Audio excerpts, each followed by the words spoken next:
Welcome to Meta Interview with Klara Kopi. Today I'm here with Woodward. He's a co-founder of New Publisher and a writer on the New community, and also Metaverse Styles Bard. How are you, Woodward? I'm well enough. How are you? Well enough too. One of those days. We all have those, I guess. Yeah, it's part of life, but it's okay. It's nice to talk to people. Absolutely. So let's start by a little bit of your background. Um, what did you do till you get to Web3 and whatever you feel people it would be nice to people to know about you. How did I get to Web3?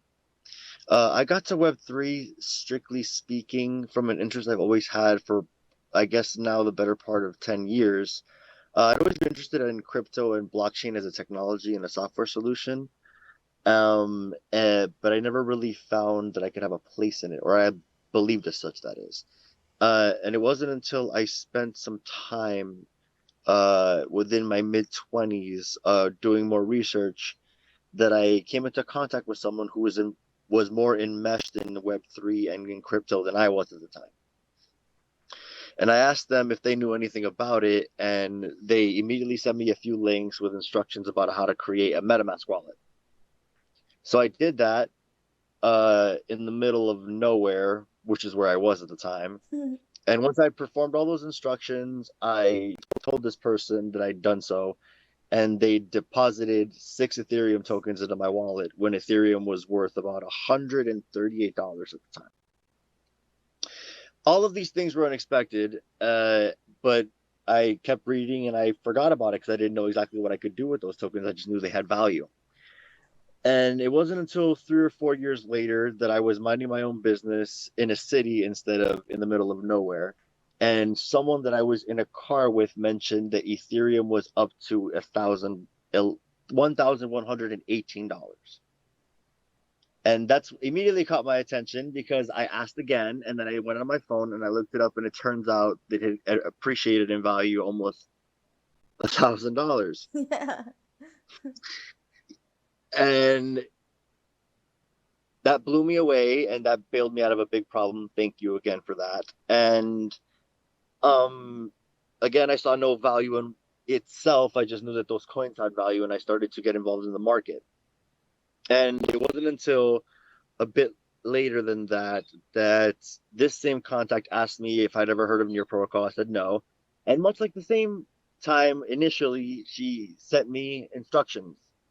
And I followed those instructions and I created my Near wallet, which was significantly easier this time. Yeah.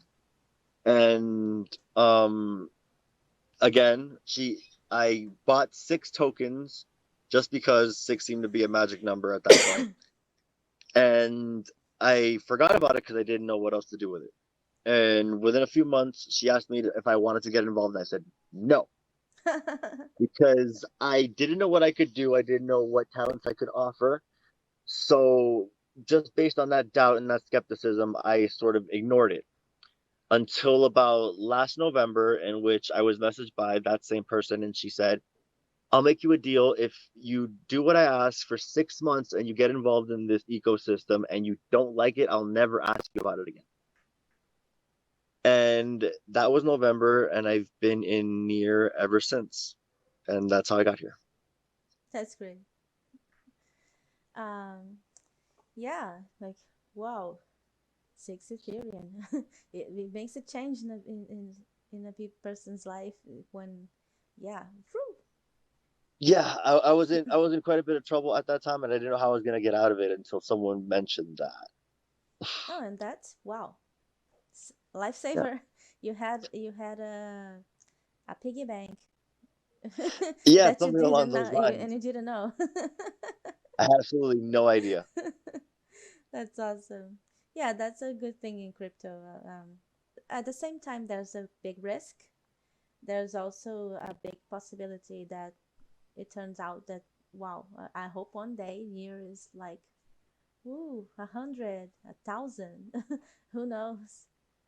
But yeah, it's yeah, I saw it firsthand that I didn't expect anything to happen with it until I slept for 4 years and then it went up a yeah, thousand dollars. you ended up being a holder without any intention of being. Yep, That's cool. it's amazing. It is. And how was for you to this transition from what with what did you work before, and how was your transition to starting working in Web3 and blockchains? Hmm.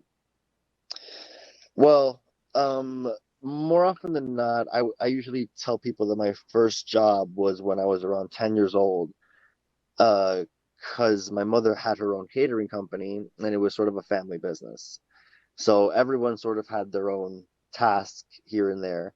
So I started then, and little by little, I was given things to learn just because it was valuable. I was taught how to use a keyboard, how to use Microsoft Office, emailing early, um, spreadsheets, payroll, and a lot of basic office administration stuff that I almost never used ever.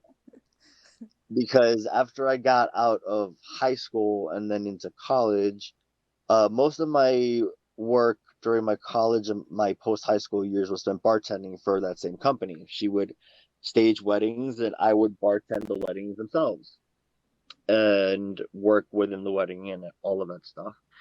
And in between those things, I would always seem to be stuck in jobs with some kind of manual labor, working with my hands, warehouses, things of the like. Mm-hmm. Uh, so even though I had a bachelor's degree, I never really did anything with it until I guess here. Although I don't consider it because my degree is in technical management, and I'm not really doing any kind of technical management in my degree. In my opinion, I'm just writing. That's why I call myself a writer. Um, but before all those things, I just mostly worked with my hands or worked in almost anything that is not Web3 or writing related. Writing was the last thing I had on my mind, to be honest. Uh, but it sort of became one of those things where I realized that everyone else kept asking me if I was a writer over and over again until it got to a point where I stopped saying no or I guess or maybe or not exactly to yes, I guess so. Yeah. Yeah, as an artist, I had the same curve. Like, well, when I was younger, when someone said that I was an artist or something I didn't accept, I said, "Oh, I sing. I'm not a singer." Or, "Oh, I paint. I'm not a painter." I just used to sit to be like this because I wasn't very secure. I thought I didn't know enough. But what is enough? Like, when would it be enough? It was never perfect. Mm-mm. And the problem is that it always seems that a person, or at least in my opinion, I never considered myself a writer because I know what a writer is. Much like I stopped playing guitar in my teenage years until I was 22 and I stopped caring what anyone thought because I knew what a guitar sounded like. And because I couldn't sound like that, I got so annoyed that I stopped. I was like, clearly this isn't for me, and I put it away. And then writing was very much the same. I knew what writing was, but everyone thought it was good. But in my mind, I was like, this Stephen King's a writer. H.P. Lovecraft's a writer. Leo Tolstoy's a writer. Alexander Dumas is a writer. This is not writing.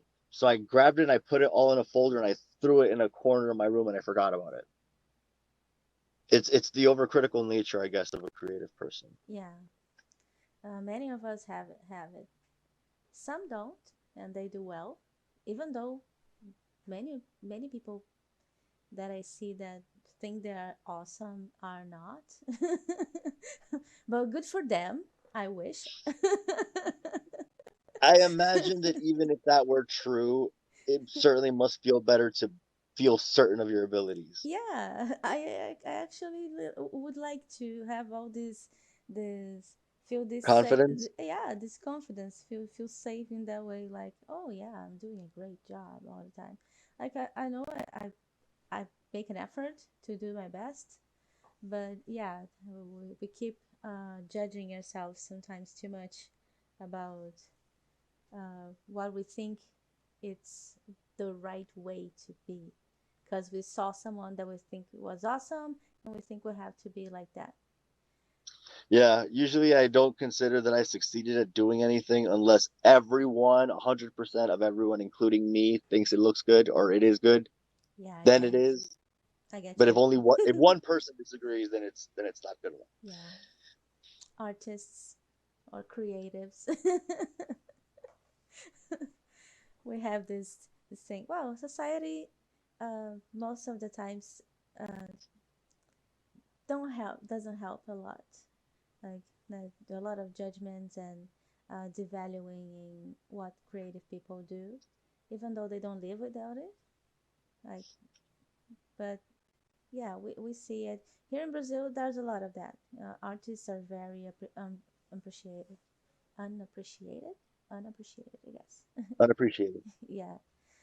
So there's the not many oh. There Take isn't your a time. lot of support to the creative people from Brazil. But yeah, we resist, we endure. One day we'll get better, hopefully. And now we don't rely on the government only. Like we have a great initiative like Creative Style, for instance, to allow us to have other possibilities to create and get paid for it, because we all have bills to pay. Actually, yeah, now that I think about it, that was the first time I ever wrote for something and got paid for it. Yeah. That's good. Like you can create Yeah, art. it's a good feeling.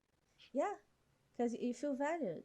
Like Yeah. you do your work and you get paid, and yeah, and it's not badly paid. Like, oh, I'll just dis- disclose your work. Like I'll show it to people.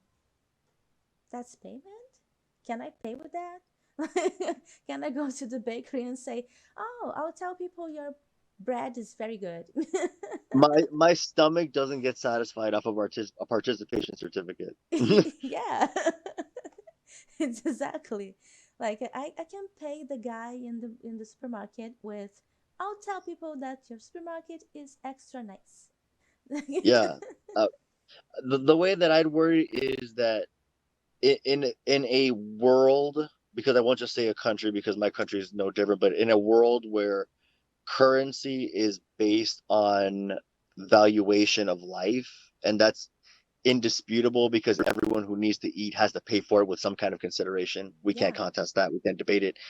In a world where that continues to be true, our labor or our creativity or our creations will always be diminished if they do not produce some kind of valuation. That yeah, valuation is validation. So even though I may not like what I write, or I might not think that what I wrote was the best, that writing got paid for. And that payment is validation of that work. yeah, So even if it might not have been my best work, ironically enough, even though I'm aware of it, I'm the proudest of it because it was the most validated. yeah. And that's good. Because it it fed me. None Yeah, of my other writing fed me before. exactly. And that makes us feel good, because there's this human factor in it, because we need to feel valued and have some safety and eat and live somewhere. So it's good to be able to provide for ourselves with our creative work. And that's Yeah, something, it adds intrinsic respect to the work itself. yeah, that's something very amazing about the possibilities in the near community. Uh, It's have, empowering. yeah, empowering. That's a good word. And tell us a bit about the DAOs you're involved. You are in Near Publisher, and you are also a member of Metaverse DAO now. Yes. About this is actually my first week. Yeah. Um, I am involved in two DAOs, personally speaking. One is NxP NearX Publish, and the second one is Metaverse DAO. Since everyone seems to already have an idea what Metaverse DAO is because of the channel itself, I'll go into NxP. And NxP is actually pretty straightforward. We're a publishing guild, or at least that's what it was pitched as when it was asked for me to join. See, I was actually pretty fresh in Near at the time. And when I was being shown around, so to speak, one of the first questions that I was asked within day 3 or 4 was, "How much do you know about DAOs?" And I said very little to nothing at all. And then they told me about it. And what surprised me the most about DAO systems was that it seemed to me to be the embodiment of everything that I thought that blockchain was meant to solve. The egalitarianism of it, um, the immutability and the accountability of it, in so much as that it precludes the possibility of corruption as long as the software is solid. One of the projects that I'm involved in Near right now, OFP, they have a member in it who once said, "The reason that I like blockchain and Near protocol by proxy is because it makes the argument that you don't have to trust us, you have to trust the software. As long as you trust the software and the software is good, you don't need to trust us because we're trusting the software too. None of us are doing this. We're trusting all of that on the blockchain." So to me, that seemed like a really brilliant and novel way to remove the idea of corruption or selfishness or centralization by removing it from the hands of anybody who could be incentivized or corrupted. And the only person that can do that is someone that's impartial and has nothing to gain, and that's the software. So when I was introduced to this concept and all of that started to click in, within 2 days of me learning about that, that same person approached me and asked me if I wanted to join one. And I said, no, no way. I don't want to do that. I just got here. I don't know anything. I'm not just going to jump into a DAO and pretend to have the right to make decisions over other people when I'm too new. I don't have that right. I don't have the wisdom. I don't even know how to work the operating system and the user interface. I'm not doing it. No. And then they said, well, the reason I'm asking is because you need 4 people to make one, and these people only have 3. And I said, oh, well, in that case, then yes, because I wasn't going to not let them have one. So my plan initially was that I'd let them do it, and then I'd just be a member and hang out there and let them do the decision making stuff, because again, I didn't feel I had the right to chime in. And then over time, I just started writing things for them to journal the things I witnessed or that I'd experienced, or just to give them clout or attention. And before I knew it, there was a bounty for writing campfire stories. And I asked how graphic or horrifying or unsettling the story could be. And they said, it doesn't matter. And I said, are you sure it doesn't matter? Because I'm going to make it very, very, very unsettling. And they said it still doesn't matter. So I spent about 2 hours writing it on my phone, and I submitted it, and then I forgot. And my publishing guild just kept carrying on. And then 2 weeks later, it turns out I won. And then I started writing for you guys after that and narrating the stories, not just my own, for you guys. And then I was asked to join Metaverse DAO. And that's where I am now. As far as what NxP itself does, it's a publishing and creative collaboration think tank almost. One of us is really good with audio. One of us is really good with drawing, which is great because I'm a horrible artist. And I do the writing. And one of us, who I think is kind of the mascot and the soul of the DAO, is in the West Coast, and they have a print shop. And they can print just about anything onto any surface you can and can't imagine. They printed some of my near knots onto posters in order to advertise our guild. And awesome. they printed some of those near knots onto glasses, like glass mugs. You said near After, nuts? the monkeys with the space suit on. It's a giant Oh NFT. yeah, near Yeah, We made them into posters, into ashtrays, into coffee mugs. We put them everywhere. that's cool. But yeah, that print shop is basically the soul of what we do, and everyone else just sort of try do whatever you can to promote it. That's great. I And know. where is the publisher? The print shop itself is in California, but we consider our headquarters to be America proper. What? Sorry. We consider our headquarters to be all of America because Oh, okay. I am on the West Coast in Miami. Our artist is all the way down south in Texas. Our music expert, she lives up north in Chicago, Illinois, and our print shop is all the way in the west in California. So we're everywhere. Yeah, that's true. Awesome. And what is the inspiration to and the motivation to become a writer on this Web3 world and to become how would you say? Yeah, to get involved. Like, what do you think motivated you to do that? You think it was the opportunity, or you think it's more than that? I think it was a desire to give myself and offer myself. Because when you have a mentality that you don't have anything to offer, you offer whatever it is you think you can. And in my mind, because I kept thinking, well, I'm not a developer, I'm not a software engineer, I'm not venture capital. So I kept thinking, what do I have?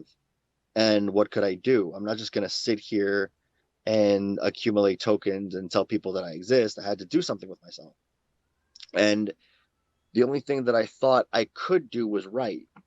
So at first, I would write as a journaling device, the things I'd experienced, the first time I played with Ref Finance, or the first time I'd been exposed to Metapool, or my first meeting with my mentor, Cronier, and who is now in the Near Foundation.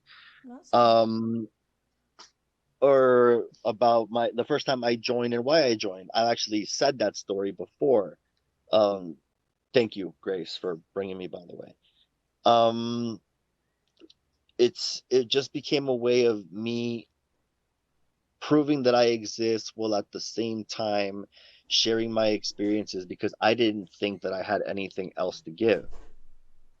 And then over time, that same mentality of me finding a way to place myself in places.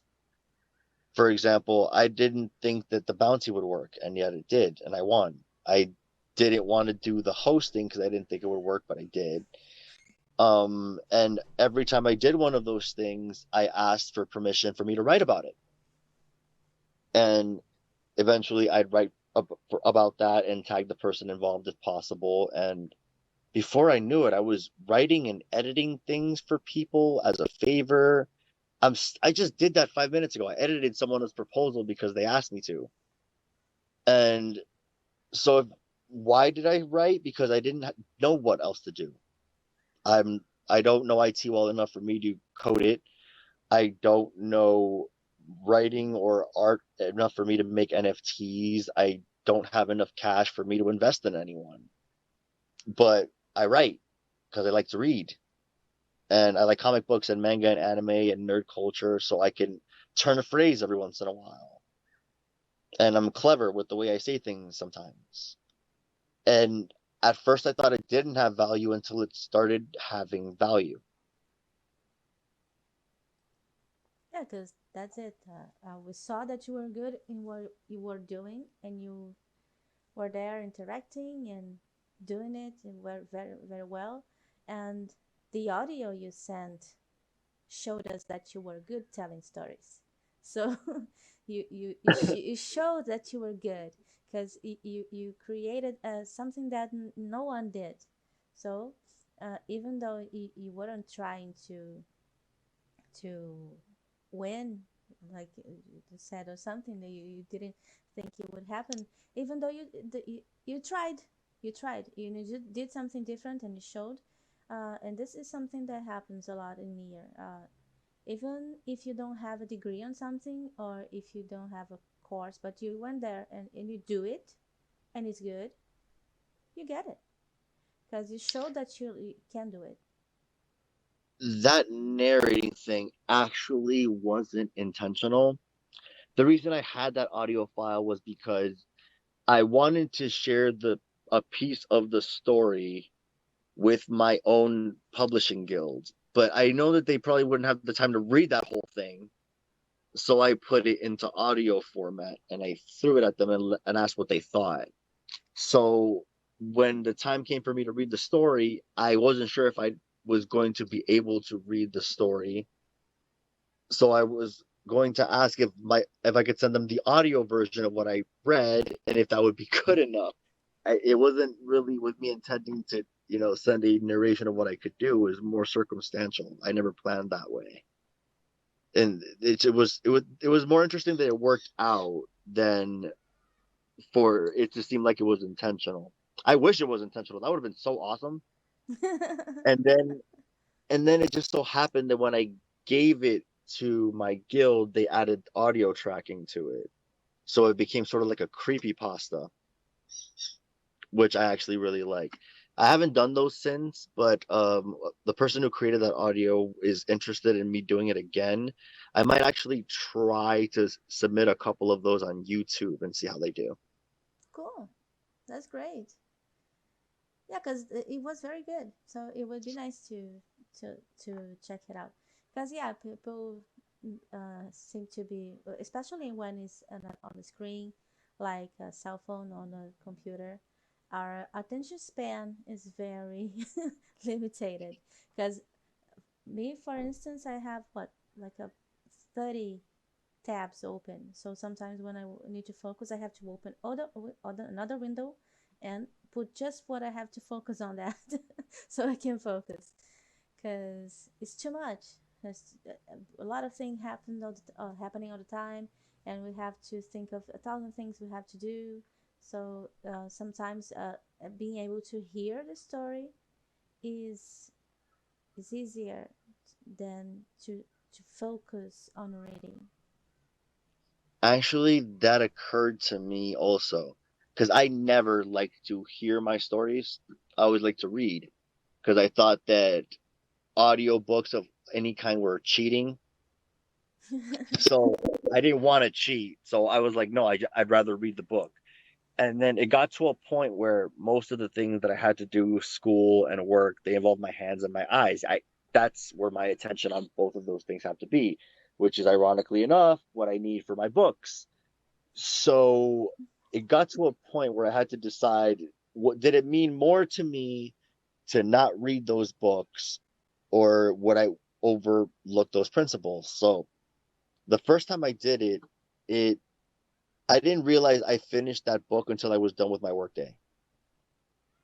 And I was going home and the book was done.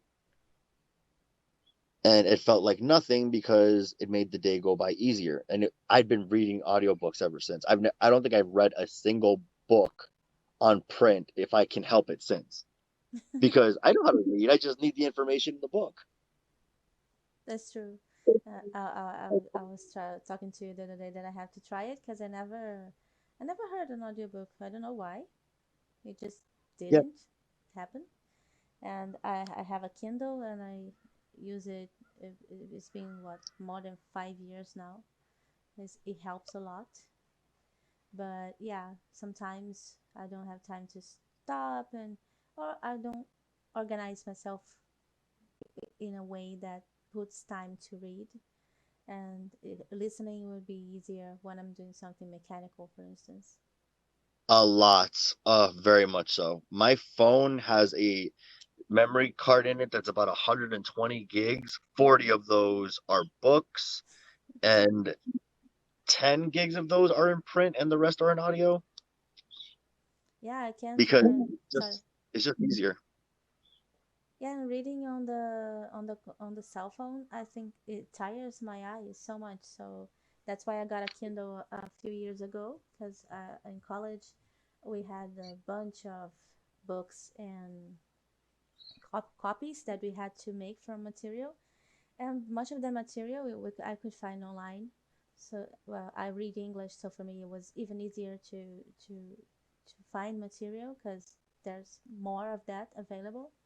So yeah, I got a Kindle, and that was a life changer. Actually, I saved money getting a Kindle. Yeah, probably. Print is expensive. Yeah, and space, because sometimes you get those books for college that are like this, and they will make you read a chapter Yeah. or two, and oh, come on, really? You think what we're made of money? I And don't want to get into that topic. yeah, because I was in literature school, so yeah, uh, Oh, yeah. lots of books. Lots of it. Oh, but I gave up. It's terrible. They So don't give you much the book you pressure. like. Sorry? They don't give you the books you like. Oh yeah, so much. Ugh, castrating. No creativity at all. So I just ah got sick of it and dropped. I don't blame you. Yeah, I went to 4 different schools before I got graduated. Wow. I graduated in arts, but yeah, crazy. And I only succeeded because it was contemporary art, so I could do anything I wanted. Yeah, as long as it's modern.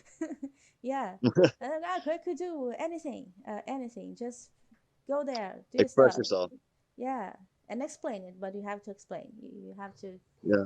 have a good excuse for the craziness you're doing. Well, it should have a reason, otherwise it is just Yeah, nonsense. to like I just had something Portuguese. Like you're throwing stuff on paper. Is that it? Yeah, Hmm. but yeah, I knew how to explain it, but it's good. So you already touched the subject of why you choose to come and play in your protocol, and but do you have anything other to add to that? Um, If you don't, it's okay.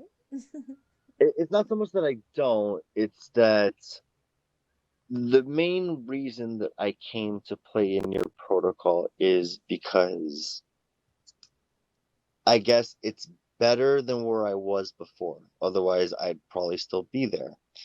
The reason that I say that is because I did all the things that I've done in my past for the most part to survive, but I never really felt like I fit in anywhere. Um, I'm in this interview looking how I look by choice. I wrote what I wrote by choice. The themes that I touched were by choice. The way that I narrated that story is by choice. The freedom to be who I am, how I am, and not be worried about the overt judgment as to what that might entail is liberating. And by that, I mean, I'm a generally unconventional person. Anybody who's read that story knows it's unconventional. It's a horror story, but at the same time, it's a horror story about suicide. And the ending of that story is suicide is only a bad idea because what's after is worse. Yeah, and will That's a last kind of, forever. yeah, that's not the horror story like there's this big bad monster that came out of the darkness and it's going to kill you if you don't either fight it or run away from it. It's not conventional horror, and I guess that's the best way to put it. Even in weird circles of the world, I don't fit in there either. I was the kid who liked horror stories ever since I was little. I liked video games. I liked comic books when it was not cool. It's cool to like those things now. It wasn't cool when I was a kid. I That's know. different. We're But about the same age. He wasn't cool, and well, I I'm telling the also world that. because the world doesn't know that there was a time before when it wasn't cool to like Star Wars. It was a dark Yeah. time. Um, but it was never cool or acceptable to be me. And as I got older, that didn't really change that much. It just went from being school to being work to being society. And it got to a point where I was in my mid 20s where I was okay with it, that I would just survive and carry on. And be wherever I be and survive however I'd survive, and that's fine. It's been I've seen worse. There are a lot of places worse to live than in Miami, just scraping by to survive. Um, but it's not a way to be happy, or Yeah. it's not a way to find peace. And the reason I'm here is because I have those things. I have the peace and the liberty to demonstrate who I am, even though I didn't want to show my face. Um, my work, my writing, all of it is a reflection and a manifestation of almost entirely what's in here. Very rarely have I filtered my stories. Very rarely have I filtered my articles. Very rarely have I filtered the person I present. It might be a more professional version of the person that I am, but it's still me in a way that I've never been in almost any other professional setting.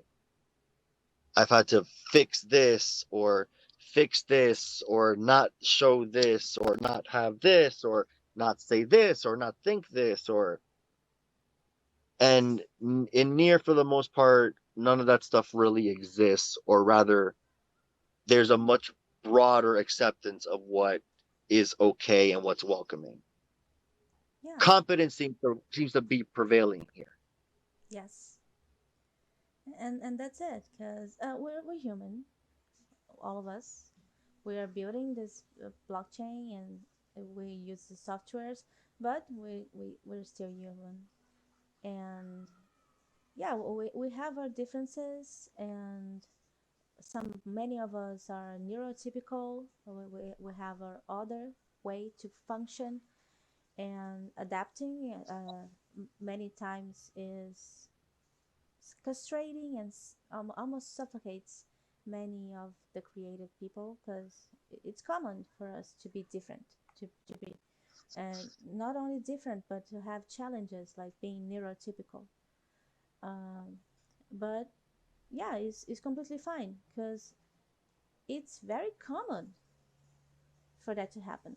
But our society usually hides it like a big taboo. We can talk about it, like suicide. We can talk about suicide. That's who does that? Well, we do.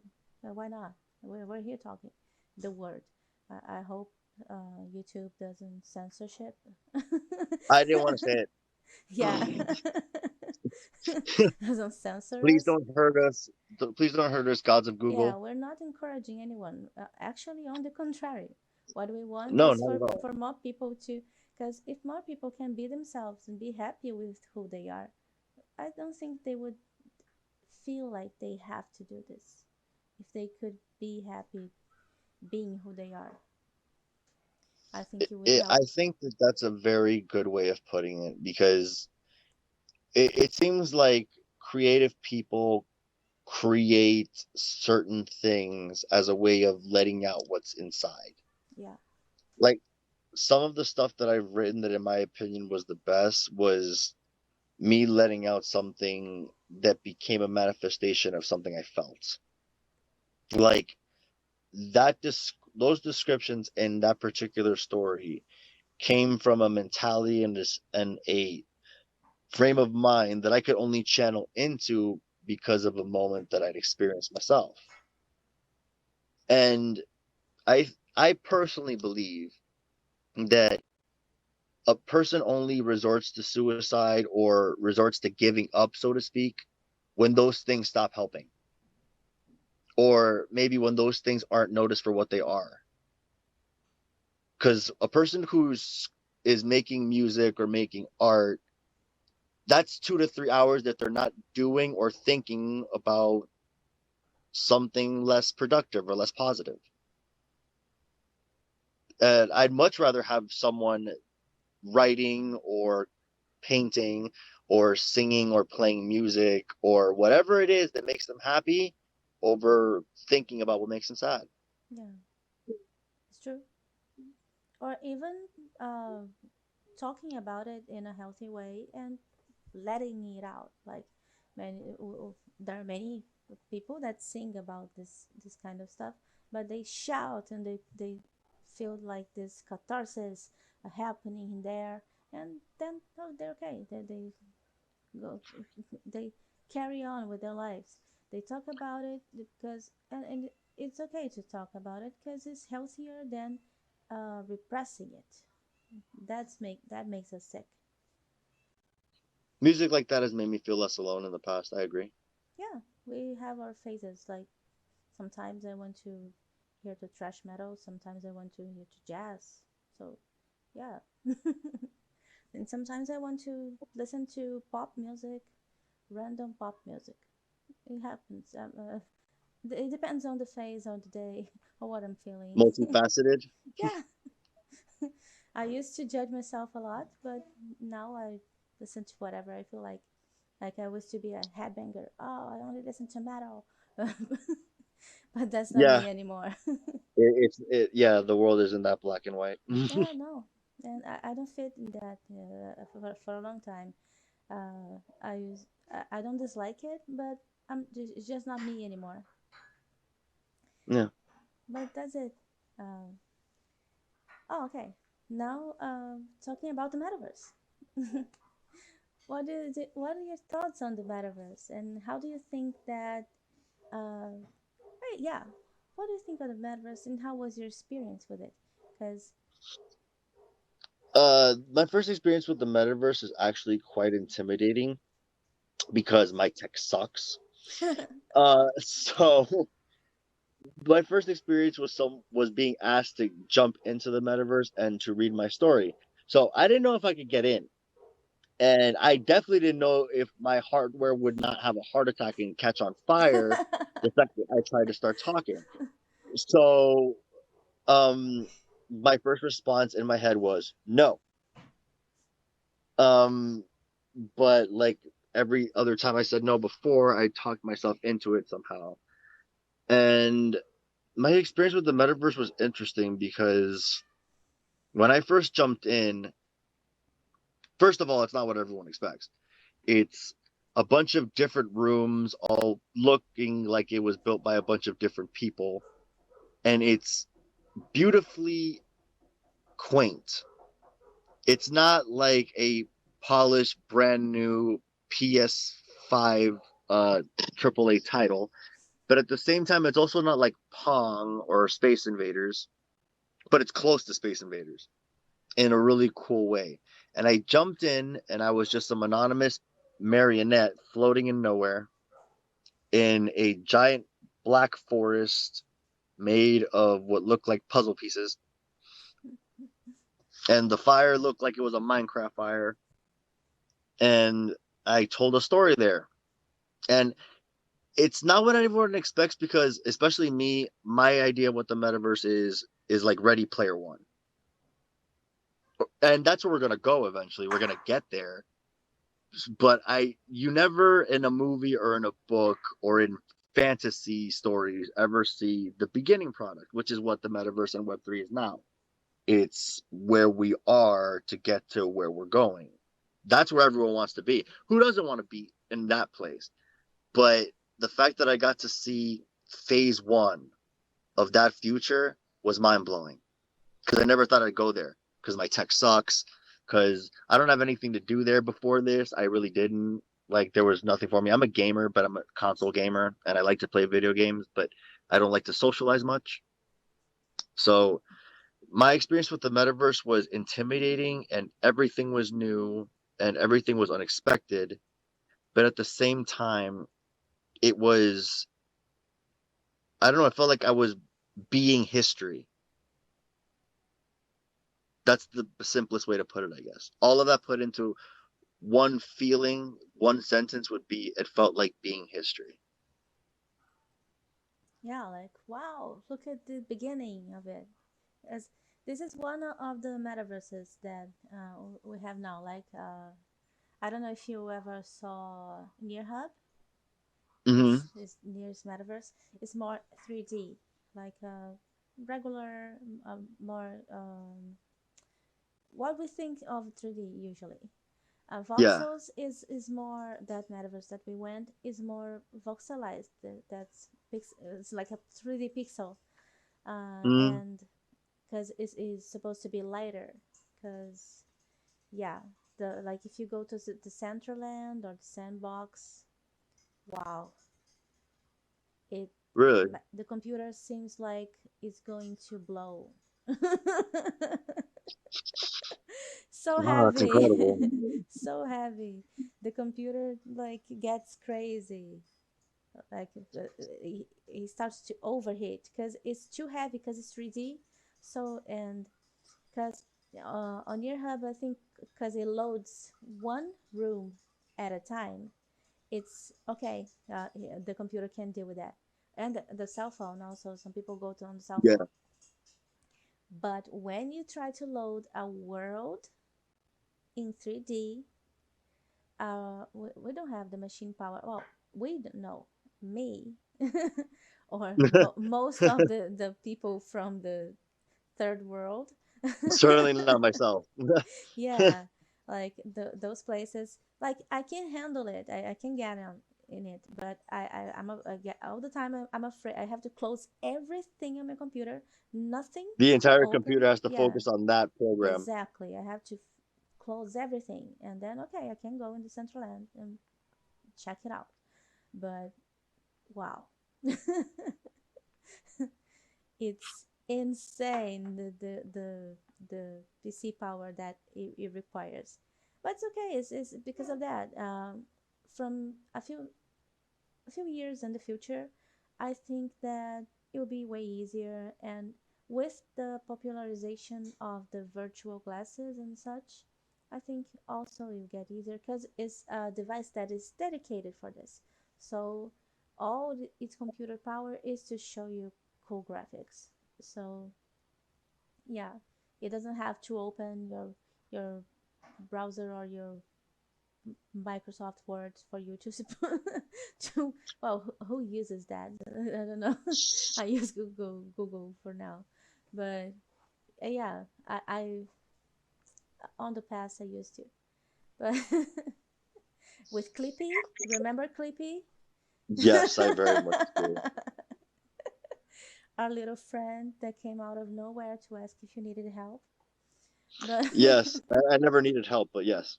yeah, I usually learn by messing with it. Figuring it out. Yeah.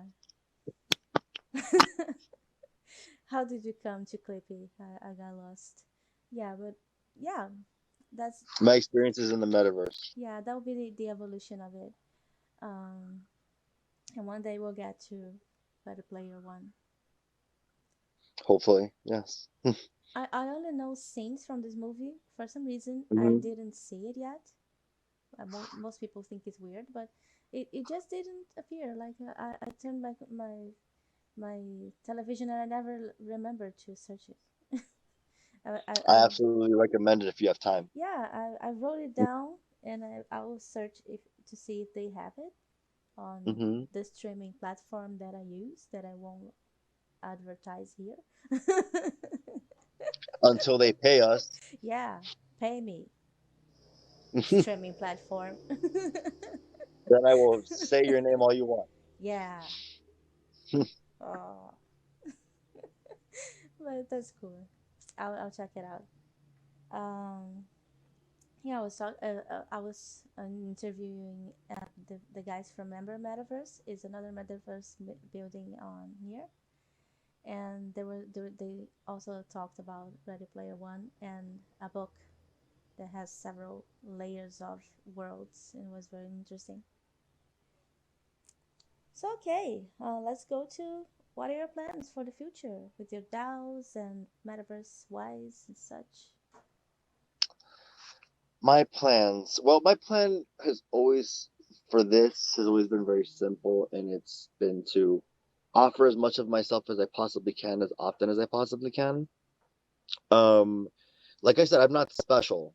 Um, because I'm not special, I my mentality has always been to help or support or be there for the people who are special.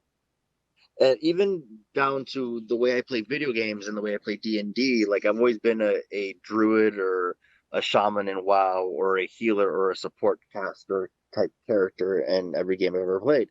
I've never liked to lead, I've never liked to be the person in the center, but I've always liked to offer whatever support I could to those in the center. So my plan is has always been pretty simple in here, and that's to find as many allies as I possibly can, help them succeed or get to wherever they want to go as fast as I possibly can. And then if I'm lucky, one day along the road, all those allies or one particular ally will notice what I can do and put me somewhere better than where I am. That's a good one. But yeah, who defines who's special? I I just again, I know what special looks like. So when I see someone who possibly should be somewhere they want to go, and I think that where their heart is in the right place or in the right direction, then I just say, is there anything I can do? And if there is something I can do, then I just try to do it to the best of my ability. And if I'm really lucky, it works and they end up somewhere better, and hopefully I'll end up better for it. Yes. Hopefully we'll all one day grow and build better projects and bigger and in a healthy way, because sometimes we have to be careful because Web3 is so shiny and bright and we want to do everything at once. And sometimes it's very exhausting because we think that because we like it, we won't get tired, but we will. So Yes. yeah, sometimes we want to do a bunch of stuff and be involved in thousand projects, but yeah, we have to also be careful not to overwork ourselves, even though we like to do it. Agreed. That's absolutely true. Yeah, I've noticed that it's difficult to ignore my phone because I can work so easily from my phone. yeah, my cat. She wanted to participate with her tail.